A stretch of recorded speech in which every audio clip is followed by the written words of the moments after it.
Give me a run for my money. Never somebody, you know what do I want me.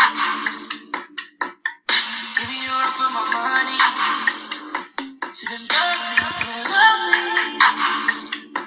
Living lovely, just slowly. I wanna be with you. I wanna be with you. I wanna be with you. I wanna be with you.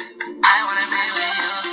I wanna be with you. If I did a ride blade on curb, would you still? If I minimize mine at work, would you still? Keep it 100 already, you trust me then too. Keep it a whole 100, don't got you, I got nothing. I got something. Hold up, we gon' function, no assumption. Feeling like Tyson with it. Knock it out twice, I'm kidding. Only for the night, I'm kidding. Hello everybody, here is your accumulation video. I hope it only has to be one of you. There's a chance it's going to be two. But we're going to pick up right where we left off in class, which was with the water pump accumulation problem from 2000. It should already be taped in your notes. We did A, B, and part of C in class. So let's continue from there. Just keep in mind for all the problems we're going to do, we are basically doing the fundamental theorem of calc, which says the integral of a rate is equal to the final amount minus the initial amount. So if you want just the final amount, you take your initial and then you add the integral of a rate. The only thing that is added on for an accumulation problem is we are often going to subtract another integral, which will be the rate out, whereas here we will be adding a rate in. Okay, so in class, we had just started going over part C here. And there's one thing that I want to point out here, which is very important. It's a notation issue, and I'm thinking on your paper you had something like this for a of t. Now, a of t means a function of t. So after you do a of t, you should end up with the variable t. And the reason I'm saying that so much is because we have an issue with variables. In calculus, your bounds, which are these guys, and your integrand, which is these guys here, they cannot be in terms of the same variable. And right now they are in the terms of the same variable because everything is t's. And that is not allowed. You have to have different variables in your bounds and your integrand. Now this here, the variables you use in your integrand, this is referred to as the dummy variable. It's just like a placeholder. It can be anything. It can be any variable here. So because they can't both be t, and this is the dummy variable here, you need to change the t here, here, and here to be something else. I usually just go to x because it's the most natural choice for me, but you can really make it anything. You need this one to be t. You might be thinking, well, what if I keep this t and what if I make that an x? It doesn't work like that because whenever you do, remember how I said you have to end up with t here? Think about what you're going to do if you actually do this antideriv. You will do the antideriv of 8, which would be 8 with a variable, and then you would plug in from t and 0, so you'd end up with t's here. Whatever your integrand bounds are, those are the variables you're going to end up with ultimately, which is why these have to be the variable you really want, and these are your dummies. So moral of the story is we are going to rewrite it like this. So here in green, I have replaced my dummy variable with a different variable than my bounds. And the bounds have to match what you ultimately want, which is t. All right, so make sure that is fixed on your paper if you had the same variable, which I'm guessing you did. Let's go to part D. So I want to know a time from 0 to 120 where the amount of water, which is this, is a maximum. Now this is your key word here, maximum. As soon as you hear the word maximum, you need to think, all right, how do I find a maximum in calculus? Well, you take a deriv and you set it equal to 0. So before we go ahead and actually find a derivative, we need to think, what am I going to do a derivative of? Well, if I want to know when the amount of water is a maximum, I'm going to be doing the derivative of this. And I'm going to do the derivative of the generalized one because it gives me the amount of water at any time t. Now, before we just dive right in and start doing some calculus here, I want you to think about a couple things here. And let's fill in these blanks here quick. So this is just to help you see like what is actually going on here. So if I'm picking these numbers for a reason here, so just go with me and then you'll see why I picked these numbers. If I have a timer and I stop the timer at 8 minutes, I want to know how fast is the water leaking in. Well, if you read the problem, you'll see that the water is leaking in always at 8 gallons per minute.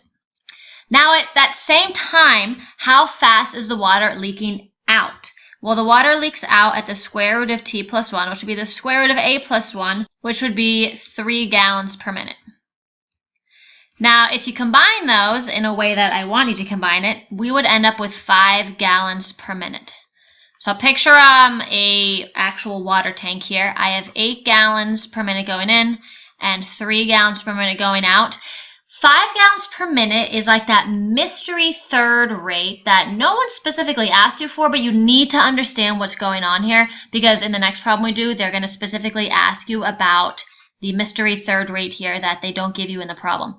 5 gallons per minute is how fast the water tank, what the water level in the tank is actually changing. So if you have some observer right here watching and they don't really know what's going on behind the scenes, they're just standing here watching a tank, it's going to look like the water tank is rising at 5 gallons per minute. Even though only 8 gallons per minute are going in, 3 are going out. So this overall rate here, 5 gallons per minute, is what's truly going on, and it's how the water level is actually changing to an observer just standing there watching. Now let's look at, you let a lot of time go by. You've just been standing here for an hour. You don't have much to do. And after 99 minutes, you want to compare rates here. So how fast is the water leaking in? Well, it's still 8 gallons per minute because that's constant. How fast is it leaking out? Well, that'd be the square root of 99 plus 1. Square root of 100 is 10 gallons per minute. So this time I have 8 going in and 10 going out. So if you're still this observer here who's watching, the mystery third rate that no one really asked you for in the problem is negative 2 gallons per minute. And that is how fast the water level is actually changing at 99 minutes. So the water level would be, if you were just standing here and looking, it would look like the water level is going down at 2 gallons per minute. Okay, last one, 63 minutes. So water's still leaking into 8 gallons per minute. And the water's leaking out, square root of 63 plus 1, square root of 64. Oh boy, they're the same. So what that means is the net change in the water level is 0 gallons per minute. So for the first hour or so, we're not sure exactly how long, it looked like the water was going up. And then at 99 minutes, at some point during those 2 hours, the water level started to go down. At exactly 63 minutes, about an hour in, is whenever the rate in and the rate out were the exact same. So it would look like the water level is not changing. The combined rates are 0, and that means there is a max or a min going on here. Now on the AP exam, you're not going to want to sit here like thinking about the scenario this critically because you're going to spend more time than you need to. So let's think about the more efficient way of how we're going to get 63 without me actually just giving it to you. So fill this in with me here on your paper. I'm going to take the derivative of the function that I want a maximum of. And since I want a max of amount, I better be doing a deriv of this amount function. Okay, so deriv piece by piece here. Here we go. The deriv of 30 is just 0. So goodbye, you're gone. Oh my gosh, derivative of an integral, you should be thinking FTC part 2. And how does FTC part 2 work? Well, the derivative and integral cancel. I would plug in my variable limit, except there's nothing really to plug it into because it's just 8. So I have 8 minus, and then I'm going to do the derivative of an integral. Those will cancel, but FTC part 2 says you plug in your upper limit, times the derivative of the upper limit, or the variable limit, I should say, which is 1. And I'm going to set my derivative to 0 because in calculus, that's how we find maxes and mins. All right, and then we're going to really quickly do this here. Minus 1. 63 is t. So this is a critical point. And remember, to see if there is actually a max or a min there, you would do a table here, and we already did the scenario here, so we already considered 8 minutes. We considered 99 minutes. And at 88 minutes, we saw that the derivative was positive. The overall rate of change was positive here for our test value of 8. And for 99, we saw that the overall rate was negative. Remember, you would plug your values into here, your derivative. So because the derivative goes from positive to negative, there is indeed a maximum at 63 minutes. And here's the conclusion statement that, where's my marker? Here we go. Here's the conclusion statement that you can write for that. So let's go ahead and do the next problem. And the next problem that I want to do is the amusement park problem. Let's pretend we're going to Six Flags here.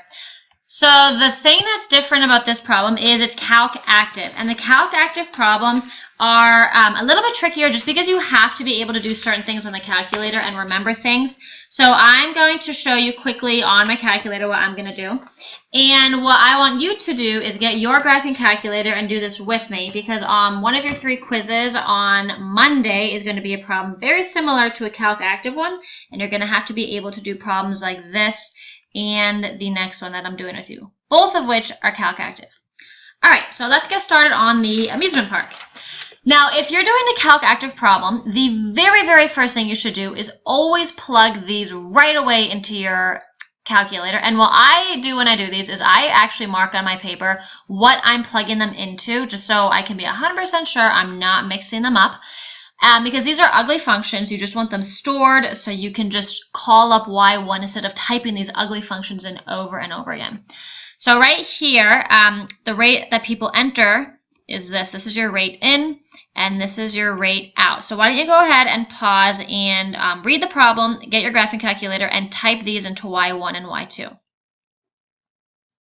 Here's what you should be looking at. I have my rate in graph first, and then my rate out graphed second. I'm not going to graph them quite yet because we don't need them right away, at least for part A. So the important thing to realize is how they're measuring T. T is hours after midnight, and this thing is valid from 9 to 23, where 9 represents 9 a.m. and 23 represents 11 p.m., where most amusement parks would close. And at the starting time, at 9 a.m., right at the beginning, there's no people in the park until they open up the gates. So I want to know how many people have entered the park by 5 p.m. And they were nice and they clarified that 5 p.m. isn't 5 p.m. is 17. And they want you to round your nearest, your answer to the whole number. So to find how many people enter, that would just be your rate in. So I'm going to do an integral of a rate, and that will give me a total amount of people here. Okay, so E of t, the best way to do these is rather than rewrite this whole ugly function here, because that would waste a little bit of time, just call it E, because they themselves refer to it as E, and in their scoring guidelines, they refer to it as E. So save every second that you can. So I want to know everyone that enters by by 5 p.m. So I'm starting at 9, because a function starts at 9 a.m. and it goes to 17 p.m.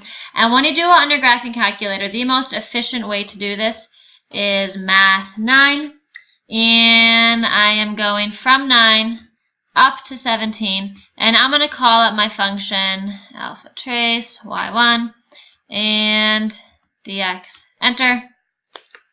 And it's going to think, okay, so 6,004 people.